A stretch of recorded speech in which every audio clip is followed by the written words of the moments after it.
আজ বানাবো ভেজ বিরিয়ানি। প্রথমে পনির, সয়াবিন আর আলুতে নুন, হলুদ, রেড চিলি পাউডার, বিরিয়ানি মশলা মাখিয়ে একে একে ফ্রাই করে নেব। এইবার আদা, কাজু, মগজদানা, কাঁচা লঙ্কা, পোস্ত দিয়ে গ্রাইন্ড করে নেব। পেস্টটা একটা বোলে ঢেলে তাতে বিরিয়ানি মশলা, রেড চিলি পাউডার, নুন, হলুদ, চিনি, দই দিয়ে ম্যারিনেট করে রাখবো। এরপর প্যানে তেল গরম হলে গোটা গরম মশলা ফোড়ন দিয়ে ফ্রাই করে রাখা পনিরগুলো অ্যাড করে ম্যারিনেট করে রাখা মশলাটাও দিয়ে নাড়িয়ে নেব যতক্ষণ না তেল বেরোচ্ছে।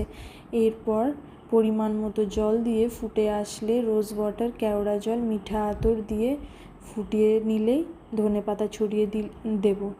এবার চাল সেদ্ধ করার আগে 1 ঘন্টা মতো ভিজিয়ে রাখবো। আর একটা পাত্রে জল বসিয়ে তাতে তেজপাতা, লেবু, নুন আর গোটা গরম মশলা একটা পটলিতে বেঁধে নেব। জল ফুটে আসলে চালটা অ্যাড করে 90% মতো সেদ্ধ করে নেব।